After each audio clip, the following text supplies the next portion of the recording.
بسم اللہ الرحمن الرحیم. ویورز، آج ہم علی گڑھ انسٹیٹیوٹ آف پولیٹیکل لیڈرشپ کی طرف سے میں شیراز الطاف اور میرے ساتھ ڈاکٹر امجد علی خان ہم آپ کے سامنے حاضر ہوئے ہیں کہ ہمارے معاشرے میں مذہب کا سرایت کر جانا، چاہے وہ سیاست ہو، چاہے وہ معیشت ہو، چاہے ہمارے روزمرہ کے معاملات ہوں.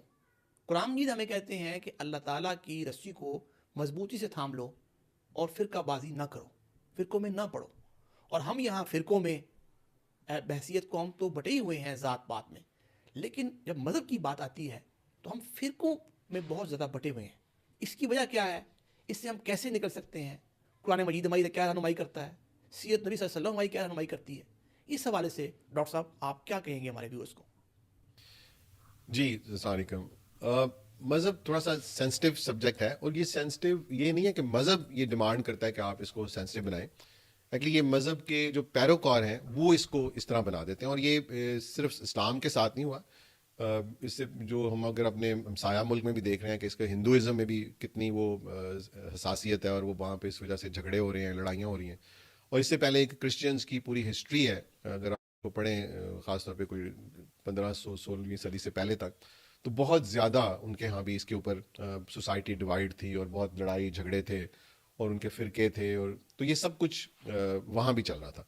ان کے ہاں تو کیا میں کہہ سکتا ہوں کہ کافی حد تک ختم ہو چکا ہے، لیکن ہمارے جیسے ملکوں میں اس وقت بھی زیادہ ہے. پاکستان میں اس لیے زیادہ ہے کہ پاکستان میں ایک مذہبی آزادی بھی ہے. جیسے عرب اسٹیٹس جو ہیں ان میں آزادی نہیں ہے، ان میں ایک کسی خاص فرقے کی حکومت ہے، اور وہ دوسرے کسی فرقے کو اپنی تبلیغ کرنے کی اجازت بھی نہیں دیتے. اور ایک ان کا جو جسے ملا کہتے ہیں یا مذہبی ان کے جو لوگ ہیں وہ اسٹیٹ کے انڈر ہے، تو اسٹیٹ کنٹرولڈ ریلیجن ہے ان کے ہاں.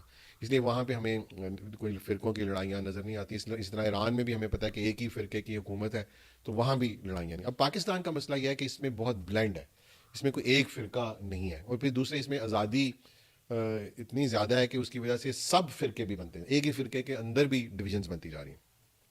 اب جب ایسے میں جب فرقوں نے اپنے آپ کو جسٹیفائی کرنا ہوتا ہے، اور انہیں اپنے آپ کو اپنی اتھارٹی کو اسٹیبلش کرنا ہوتا ہے، عوام کو یہ میسج دینا ہوتا ہے کہ ہم سچ ہیں، تو وہ اس کے بارے میں بہت ڈیفینسو ہو جاتے ہیں.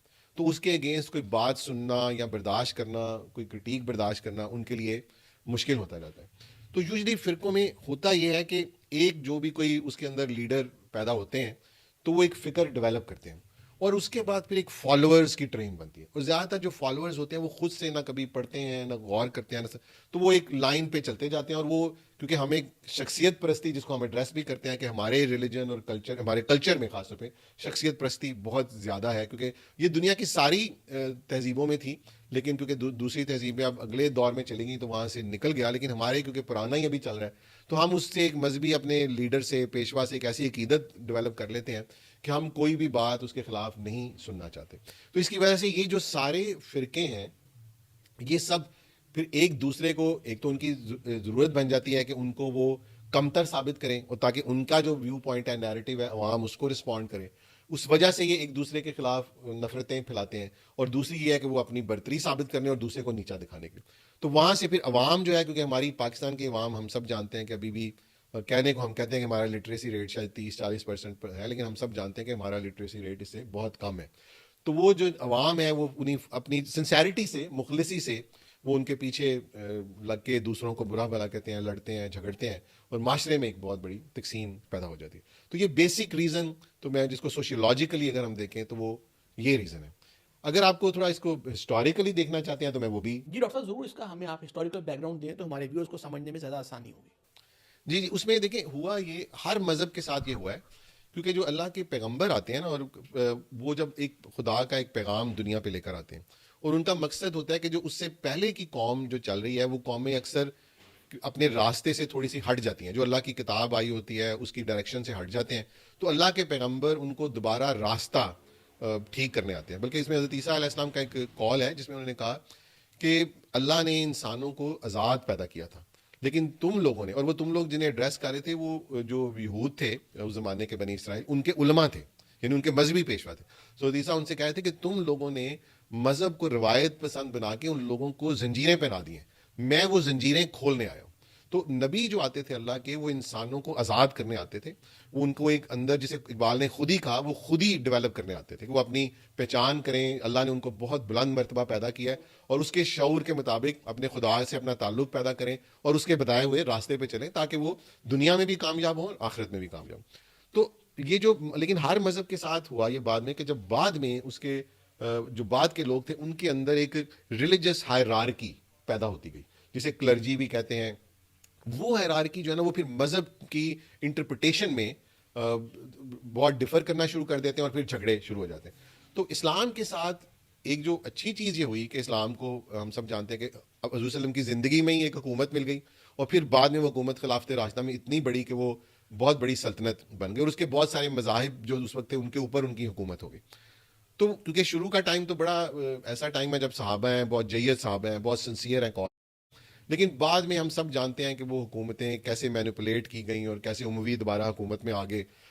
تو انہوں نے اپنے آپ کو جسٹیفائی کرنے کے لیے ایک مذہبی کلاس کا سہارا لیا اور یہ ساری سویلائزیشنز نے لیا, پوری تاریخ اس سے بھری پڑی ہے. اور خاص طور پہ جب حضرت امام حسین رضی اللہ تعالیٰ عنہ کا شہادت ہوئی تو اس کے بعد جو وہ اموی خلیفہ تھے ان کو یہ ہوا کہ اب انہیں پتا تھا کہ مسلمان تو ناراض ہیں اس چیز سے, تو انہوں نے اس کے لیے ایک نیریٹو بلڈ کرنا چاہا کہ اس میں میرا کیا قصور ہے. تو وہاں سے ایک مذہبی کلاس پیدا جس نے کہا جی کہ یہ تو تقدیر ہے, اللہ نے ایسے ہی لکھا تھا تو وہ ایسے ہو گیا, اس میں خلیفہ کیا قصور ہے یا اس کا کیا قصور ہے. اس کے اگینسٹ پھر ایک دوسرا نیریٹو سامنے آیا جنہوں نے آ کے اب تقدیر کے ایشو کو ایکسپلین کرنا شروع ہوا, کاؤنٹر نیریٹو جو آیا. اس نیریٹو کے علماء ایک اپنی جگہ پہ, کیونکہ ایک نیا موضوع آیا, اسی طرح پھر جو فقہی مسائل آ رہے تھے اس کے اوپر ایک پورا ہائرارکی ڈیولپ ہوئی. اب خلیفہ جو تھے, کیونکہ ان کی اگر آپ پوری جو اموی اور پھر عباسی دیکھیں تو یہ تقریباً جبری حکومتیں ہیں, یہ ساری عوام کے اوپر ایک جبر کے تحت حکومتیں چل رہی تھیں. عوام کی پاپولر ووٹ کم ہوتا تھا, فیملی میں نظام چلتا تھا, لوگ وہی تھے, بادشاہ تھے, عمرہ تھے اور کلرجی تھی اور غریب رعایا تھی. وہاں پہ پھر فقی اسکالر پیدا ہوئے بہت سارے, جس طرح تقدیر کے مسائل کے اوپر لوگوں نے ڈسکشن ہوئی, ان کے کاؤنٹر نیریٹو ڈسکشن ہوئی, اسی طرح ایک فقی مسائل پہ ڈسکشن ہوئی. اور وہ پھر اتنا بڑا کہ ایک بہت بڑی ایک طرف درباری علماء کی کلاس بن گئی اور ایک دوسرے علماء تھے, اور یہ آپس میں ان کی لڑائیاں شروع ہو گئیں. اور وہیں سے پھر فرقوں کی آغاز ہونا شروع ہوئے اسی زمانے سے, اور وہ فرقے بڑھتے بڑھتے ہمارے ہاں باسید میں بھی چلے اور آٹومنز میں بھی تھے, اور پھر یہ جب صفوید جو ایران کی سائڈ ہے انہوں نے ایک سیکٹ جو تھا شیعہ کا ڈیولپ کیا. تو یہ ساری ہسٹوریکل فیکٹس ہیں, ہم ڈیٹیل میں نہیں جا سکتے اس وقت. تو وہیں سے کیونکہ ہندوستان ایک بلینڈ ہوا, ہندوستان میں صوفیزم بھی آیا سب سے پہلے, تو بلکہ صوفی آئے, پھر ایک سنی کلاس آئی جس میں سے بریلوی بھی پیدا ہوئے اور دیوبندی بھی پیدا ہوئے, اور اسی طرح ایک پھر اہل تشیع ایران سے ان کی ہجرت ہوئی یہاں پہ. تو اس میں ایک بلینڈ بن گیا. اچھا, اس بلینڈ کو جو ہندوستان کے بادشاہ تھے یہ سارے ایک طرح سے انجوائے بھی کرتے تھے, کیونکہ انہیں ایک موقع ملتا تھا کہ پبلک کو ڈیوائڈ رکھے. کوئی جو جبر کا رول ہوتا ہے وہ لوگوں کو ڈیوائڈ رکھنا چاہتا ہے, تو ایک ڈیوائڈ رہتے تھے. اور ان سبھی فرقوں سے وہ علماء بھی تھے جو ان کے درباری علماء بھی بنتے تھے. اور اکبر کے جو تھے 9 رتن جو اس کے مشیر تھے, آپ اس میں بھی دیکھیں تو وہ ویریڈ ریلیجس سیکٹ سے ان کا تعلق تھا, ہندو بھی اس میں شامل تھے. یہ جو ہمیں ہندوستان کی جو چل رہی تھی, لیکن بادشاہوں کے پاس ایک کنٹرول ہوتا ہے کہ وہ پبلک کو نا اتنی آزادی نہیں دیتے کہ وہ بہت زیادہ لڑائی جھگڑے میں چلتے. اور کلونیلز نے بھی جہاں اس کو چاہا کھینچ لیا, کیونکہ ان کو جبر کرنے میں کوئی رکاوٹ نہیں ہوتی, یا جہاں جہاں اس کو انہوں نے استعمال کیا. پاکستان کے اندر یہ ہوا کہ پاکستان کے بھی ہم سب جانتے ہیں کہ حکمرانوں نے اس کو استعمال بھی کیا ہے, اور ایک ریسنٹلی جبر کی بھی مثال آپ نے دیکھی ہے. تو وہ ان کو انہوں نے اعلیٰ کار بنایا اور ایک بہت بڑی درباری علماء کی کلاس بھی بن گئی. اور ایک وہ ہر فرقے کے علماء میں سے کچھ لوگ درباری رتبے پہ بھی پہنچے اور پھر ان کی سیاسی جماعتیں بھی بنا لیں.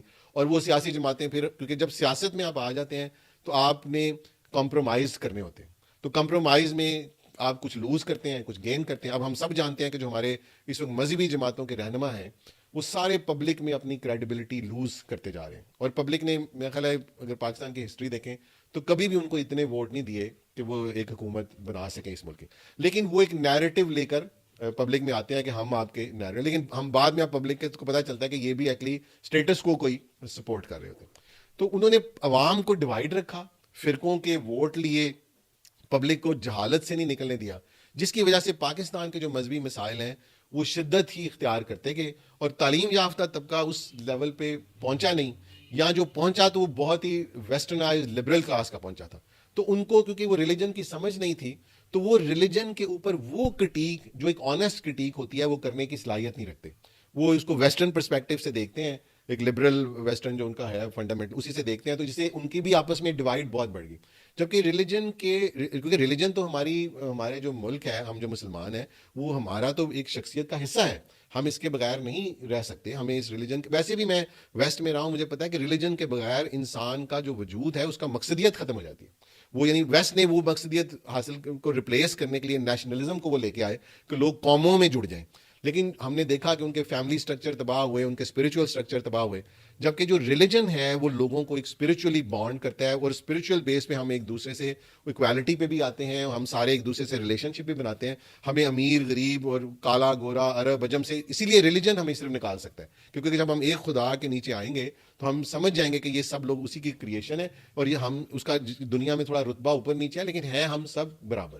تو ریلیجن ہمارا بہت ہی امپورٹنٹ ایشو ہے, اور اس کو ریفارم کرنا, اس کو واپس وہاں لے کے آنا جو اس کی اصل کانسیپٹ تھا جو رسول اللہ نے اپنے ساتھیوں کو دیا تھا, یہ میٹر آف ٹائم ہے, اس کی بہت نیڈ آف ٹائم ہے, اس کی بہت زیادہ ہمیں ضرورت ہے, اور اس کے لیے بھی ایک لائے عمل ہمیں اڈاپٹ کرنا ہوگا جس میں ہم بات کر سکتے ہیں. ڈاکٹر صاحب اس میں میرے ذہن میں ایک سوال پیدا ہوتا ہے کہ جو ہمارا آج کا خاص طور پہ پاکستانی نوجوان ہے جس سے ہم بات کر رہے ہیں 15 17 25 30 35 سال کا نوجوان, یہ ہماری کوئی 60% پاپولیشن ہے.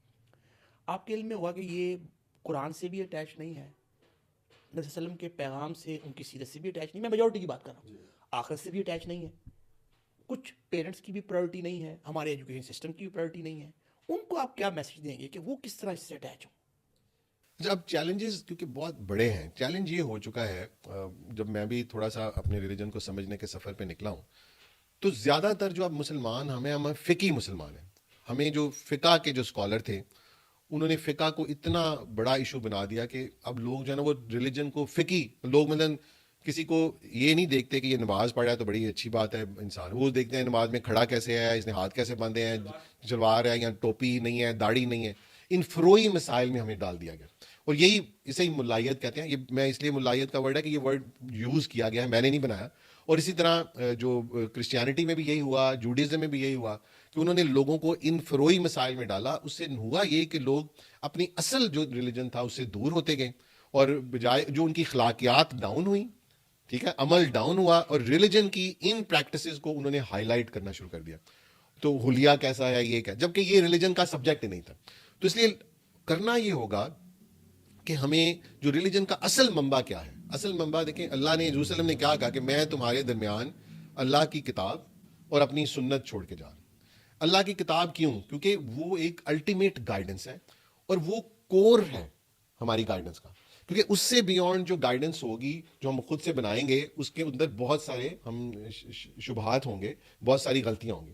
اور دوسرا, کسی بھی جب ایک ریلیجن کے لیے جب وہ ریلیجن دنیا میں آیا تو اللہ نے جو کتاب بھیجی اور اللہ نے پھر وعدہ کیا کہ یہ کتاب ہمیشہ محفوظ رہے گی, تو اس کو سمجھنا جو ہے وہ ہر اس شخص کی ذمہ داری ہے جو اس کو فالو کرتا ہے. وہ کہتا ہے نہیں میں مسلمان, اگر وہ اس کو سمجھتا نہیں ہے تو پھر تو وہ خدا کے کلام کے ساتھ نعوذ باللہ ایک زیادتی ہے کہ اللہ نے ہمیں کلام بھیجا, اللہ نے کہا یہ تمہارے لیے ایک گائیڈنس ہے, اور ہم اس پہ نہ اس کو سمجھتے ہیں نہ عمل کرتے ہیں. اس طرح جو دنیا کے بہترین انسان کو ہمارے درمیان بھیجا گیا, حضور صلی اللہ علیہ وسلم کو, ان کی سیرت پہ مغرب کے لوگ کتابیں لکھتے ہیں, وہ ایڈمائر کرتے ہیں کہ ایک ایسا شخص دنیا میں آیا جس نے پوری دنیا بدل دی, اس کا رخ بدل دیا. اگر آپ کو پڑھنا ہو تو میں آپ کو کتابیں بتا سکتا ہوں. تو اس شخص کی سیرت ہم پڑھتے نہیں, اس شخص کی سیرت کو ہم سمجھنے کی کوشش نہیں کرتے. ہمیں وہی سیرت, وہی جو چیزیں بتائی جاتی ہیں جو ہمیں ہمارے مولوی حضرات بتاتے ہیں, جو میں ان کو نہیں کچھ کہتا, ان کا بھی قصور نہیں ہے, انہوں نے خود بھی یہی سیکھا ہے, تو وہ اس کو اپنے میں بھی بڑی مخلصانہ پن سے آگے پڑھا رہے ہیں. انہیں نہیں پتا کہ اس میں کیا خرابیاں ہیں, کیونکہ وہ, میں آپ کو بتاؤں کہ ہمارے 99% مذہبی جو امام ہیں وہ قرآن کو خود نہیں سمجھتے. انہوں نے ناظرہ پڑھا ہوتا ہے, سمجھا نہیں ہوتا. چلے 99 نہیں ہوں گے تو 90 ہوں گے, میں اگر سوری اگر میں غلط کہہ رہا ہوں, ہاں وہ نہیں سمجھتے. اچھا, پھر قرآن کو سمجھنا ایک فقہی انداز میں سمجھنے میں اور ایک عام آدمی جس کو اللہ نے جس کی, وہ فرق ہے. جب آپ قرآن میں جائیں گے, جسے کہتے ہیں نا پری کنسیو نوشنز, آپ اپنے پہلے خیالات بنا کے, تو پھر تو آپ قرآن میں وہی ڈھونڈتے رہیں گے. یہ میں اس کی پریکٹیکل, کچھ لوگ جیسے بلیو کرتے ہیں کہ اسلام میں تصوف ہے, تو وہ اس میں سے تصوف کی آیات ڈھونڈ لیتے ہیں, کہ یہ تصوف کیا یہ فلاں. اس طرح میں نے خود دیکھا یہ جو فرقے ہیں یہ اپنے لیے آیات اس میں سے ڈھونڈتے ہیں. مطلب میں نے احمدی حضرات کو بھی دیکھا, شیعہ حضرات کو بھی دیکھا, بریلوی حضرات کو بھی دیکھا, میرے سامنے کوٹ کی انہوں نے جب میں تھا اس میں.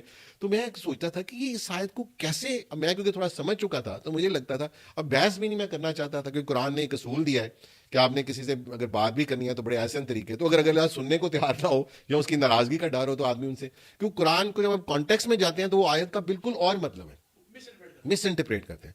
میں وہ اچھا میں ایک دفعہ میں چھوٹا سا ایگزام میں حج پہ جانا تھا, تو ایک مسجد جن کے گروپ سے گئے تو انہوں نے مسجد میں اس کے لیے وہ رکھتے ہیں اورینٹیشن سیشن. اب وہ وہاں پہ جو کوئی ہم میں بھی 400-300 لوگ بیٹھے ہوں گے, تو انہوں نے جو آیات نریٹ کی اور ان آیات کا جب ترجمہ بتایا تو وہ ٹھیک نہیں تھا. اب میں کیونکہ اس کو سمجھ سکتا تھا لیکن لوگ نہیں سمجھتے تھے. اب میں اس میں اٹھ کے بولوں تو آپ کو بتائیے کیا ہوگا. تو یہ ہم اس طرح ایکسپلائٹ ہوتے ہیں. ہمیں حج بھی کرنے میں ہمیں اصل مقصد نہیں پتا کہ حج ہم کیوں کرتے ہیں.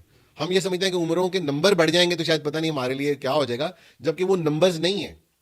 وہ جب تک آپ اس کے مقصد پہ نہیں پہنچیں گے, حج کا جو مقصد ہے وہ ہمیں یہ پتہ بتایا گیا کہ آپ حج سے آئیں گے تو آپ کے سارے گناہ ایک بچے کی طرح ہو جائیں گے. وہ اس کے ہوں گے جو اپنے آپ کو کمٹ کرے گا کہ میں آج میں نے اللہ کے سامنے سرنڈر کیا ہے, شیطان کو میں نے اپنی پتھر مار کے اپنی زندگی سے نکال دیا ہے, اور میں اب خدا کے ہر حکم کے مطابق دنیا میں زندگی بسر کروں گا. میں اسی کے مطابق کاروبار کروں گا, اسی کے مطابق اپنے لوگوں سے ٹریٹمنٹ کروں گا, بیہیویئر رکھوں گا, اپنی اخلاق, تب جا کے وہ آپ کو وہ اسٹیٹس ملے گا. وہ صرف نمبر آف اس سے نہیں ہوگا کہ آپ نے 5 حج کر لیے یا 6 عمرے کر لیے. یہ کانسیپٹ ہمیں دے دیے ملائیت نے انفارچونیٹلی. تو اگین میں یہ نہیں کہہ رہا کہ مولویوں کو میں برا نہیں کہہ رہا, وہ بیچارے اپنی سنسیریٹی سے لگے ہوئے ہیں, کیونکہ ان کو بتایا یہ گیا ہے, اور انہوں نے کسی نے خود کھول کے ہمیں پھر یہ بتا دیا کہ قرآن تو ہے, یہ آپ سمجھ نہیں سکتے کیونکہ یہ تو بڑا مشکل ہے اور آپ مس گائڈ ہو جائیں گے. جبکہ خدا قرآن میں ہمیں اللہ تعالیٰ یہ کہہ رہے ہیں کہ میں نے اس قرآن کو بہت آسان بنایا ہے, کوئی ہے جو اس کو سمجھنے والا.